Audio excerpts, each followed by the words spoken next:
I'm Phil. I'm the Chief Medical Officer for Perfuse Therapeutics. Thank you to the Eyecelerator Committee for inviting us to speak today. I'm going to go over our phase 2 glaucoma and phase 2 diabetic retinopathy results for PER-001, which is an intravitreal implant. So the vascular hypothesis states that in glaucoma, it's occurring because there's reduced ocular blood flow to the optic nerve head, causing ischemia, causing retinal ganglion cell damage and eventual death, and causing visual loss. So our hypothesis is if we can increase ocular perfusion pressure, we could potentially treat glaucoma with a non-IOP type of therapy. So how do we do that? Endothelin-1 is the most potent endogenous vasoconstrictor in the human body. It's upregulated in multiple ocular diseases, including glaucoma, diabetic retinopathy, and AMD. And it's both in the aqueous and the plasma of these patients. And endothelin-1 is a key driver of neurovascular pathology via ischemia, retinal ganglion cell apoptosis, inflammation, neovascularization, fibrosis, leak, and vascular leak.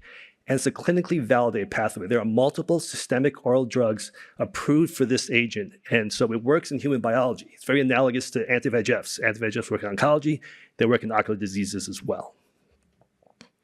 We developed a long-acting implant to deliver a potent and selective endothelin A receptor antagonist.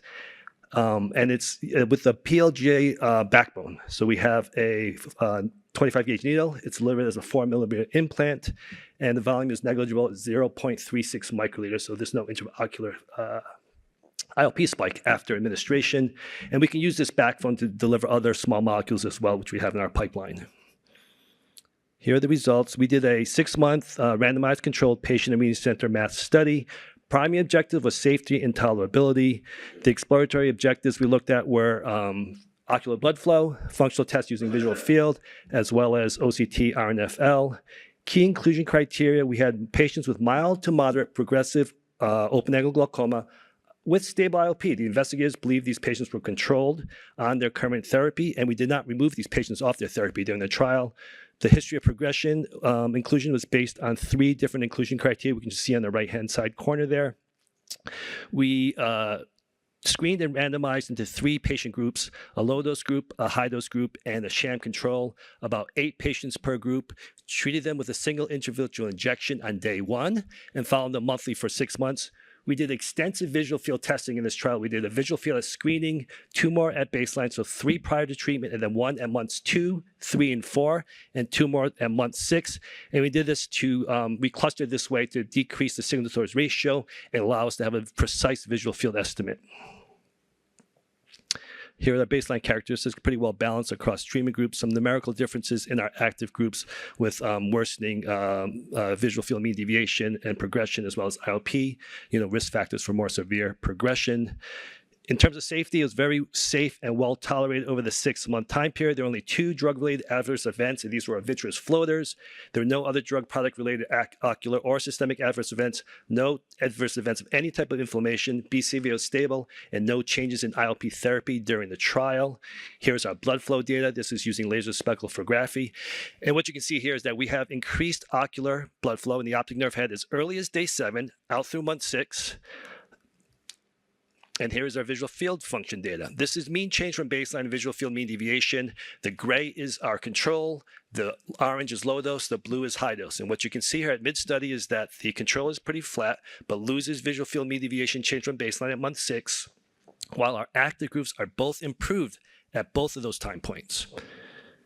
This is our more robust analysis. This is a trend-based slope analysis. This uses all 8 visual field test points, and we generated a slope similar to the GA trials. And we look here, and you can see that the control slope in black has a negative 1.16 decibel per year worsening. So as you might imagine, in patients with progressive glaucoma, they're worsening over time.